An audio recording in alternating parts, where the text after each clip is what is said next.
CIET NCERT द्वारा प्रस्तुत है कला पर आधारित कक्षा 3 की हिंदी की ध्वनि पाठ्य पुस्तक बांसुरी। अध्याय 9 पृष्ठ 64 वाद्य यंत्र।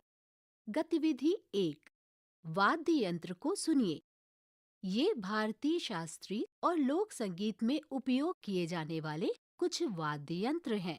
आप इस अध्याय की शुरुआत में दिए गए QR कोड को स्कैन करके इनकी ध्वनियाँ सुन सकते हैं। इस पृष्ठ पर जो चित्र हैं वो हैं हारमोनियम, बांसुरी, मृदंगम, संतूर, तबला, मजीरा, शहनाई, सारंगी, सरोद, पखावज और सितार। शिक्षक संकेत। स्थानीय संगीतकारों को आमंत्रित करें जो बच्चों के समक्ष कोई वाद्य यंत्र बजा सके। इनमें से कौन से वाद्य यंत्र आपने पहले कभी नहीं सुने? क्या आप बता सकते हैं कि कश्मीरी गीत बुम्बुरो बुम्बुरो में कौन सा वाद्य यंत्र बजाया गया है? पृष्ठ 65 गतिविधि 2 रसोई के बर्तनों की ध्वनियों से वाद्य वृंद यानी कि ऑर्केस्ट्रा बनाएं। जब कई संगीतकारों का एक समूह एक साथ विभिन्न वाद्य यंत्रों को बजाता है तो उसे वाद्य वृंद कहते हैं। क्या आप अपने घर की रसोई में वाद्य वृंद बना सकते हैं? रसोई वाद्य वृंद बनाने में रसोई घर में उपयोग की जाने वाली किस प्रकार की वस्तुओं का प्रयोग किया जा सकता है? क्या आप अपने रसोई के वाद्य वृंद को कोंकणी गीत, उन्नरा मोजाए मामा या किसी अन्य गीत के साथ बजा सकते हैं? इस पृष्ठ पर बाईं तरफ विभिन्न बर्तनों को बजाते हुए एक लड़का और एक लड़की का चित्र है। पृष्ठ 66 गतिविधि 3 झुनझुना बनाएं। झुनझुना एक ताल वाद्य है जिसका उपयोग लय बनाने में किया जाता है। इसे हिलाने पर ध्वनि निकलती है, इसलिए इसे झुनझुना कहते हैं। झुनझुना बनाने के लिए उपयोगी वस्तुएं। बिंदु 1 एक छोटी अनुपयोगी खाली बोतल। बिंदु 2 एक मुट्ठी अनाज, बीज या कंकड़। बिंदु 3 रंग। अपना झुनझुना बनाएं। बिंदु 1 बोतल को अंदर और बाहर से सुखा लें। बिंदु 2 बोतल में सूखी दालें, कच्चे चावल और मनचाहे अनाज भरें। याद रखें कि अलग अलग प्रकार की वस्तुओं से विभिन्न प्रकार की ध्वनियाँ निकलती हैं। बिंदु 3 बोतल के ढक्कन को कसकर बंद करें। बिंदु 4 अपने मन चाहे रंगों और चमकीली वस्तुओं से बोतल को बाहर से सजाएं। बिंदु 5 बोतल की सजावट को सूखने दें। बिंदु 6 झुनझुना उपयोग के लिए तैयार है। क्या आप जानते हैं झुनझुना वैसी ही ध्वनि देगा जैसी सामग्री आप उसमें डालेंगे और जितनी मात्रा में डालेंगे। झुनझुना बनाने के लिए आप अलग अलग प्रकार के अनाज, कंकड़, संगमरमर के टुकड़े या बीज ले सकते हैं। स्वयं प्रयास करें। कौन सा अनाज सबसे तेज ध्वनि उत्पन्न करता है? जब आप झुनझुने में और अनाज डालते हैं तब क्या उसकी ध्वनि बढ़ जाती है? पृष्ठ के बाईं तरफ मध्य में विभिन्न प्रकार के अनाजों का चित्र है।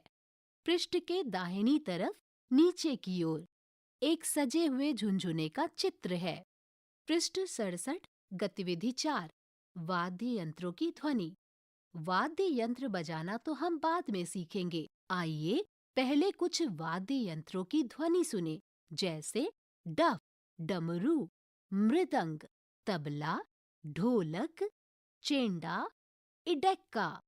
ये सभी वाद्य लकड़ी या पीतल और खाल से बने होते हैं। किसी वाद्य यंत्र का मुख ऊपर की ओर, किसी का दाएं या बाएं ओर होता है। इनको हाथ या छोटे डंडों से बजाया जाता है। पृष्ठ के दाईं तरफ ऊपर की ओर तविल बजाते हुए एक लड़की का चित्र है। पृष्ठ में नीचे की ओर घूमट बजाते हुए कुछ पुरुषों का चित्र है।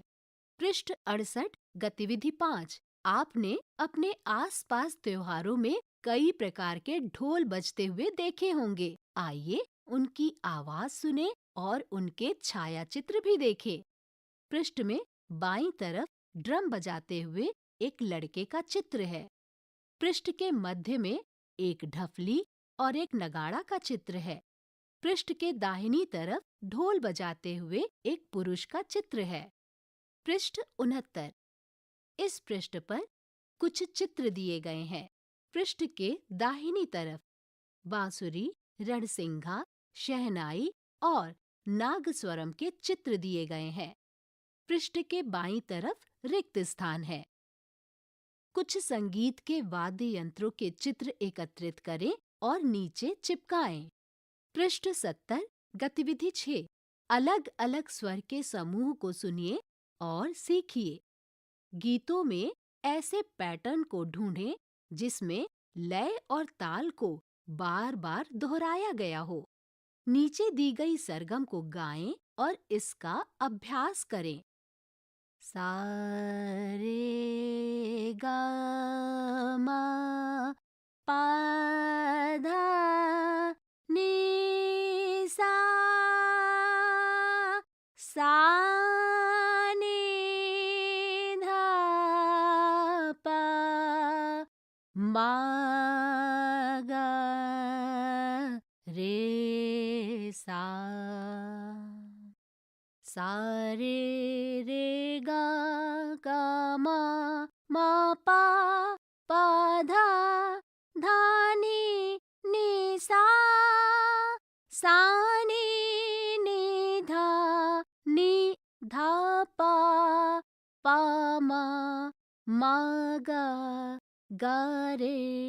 रे सा रे गा मा पा धा नी सा नी धा पा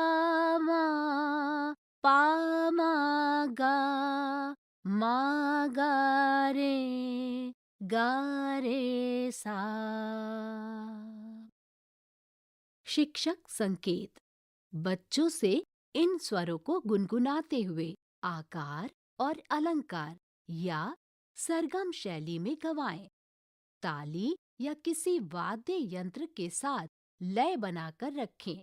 छात्रों को बताएं कि गाते समय अपने श्वास को नियंत्रण में रखना होता है।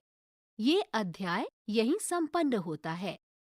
अभी आप सुन रहे थे कक्षा 3 की ध्वनि पाठ्य पुस्तक बांसुरी। वाचन स्वर प्रीति मिश्रा। ध्वन्यांकन वीरेंद्र रावत। निर्माण सहयोग मोहम्मद शमीम खान।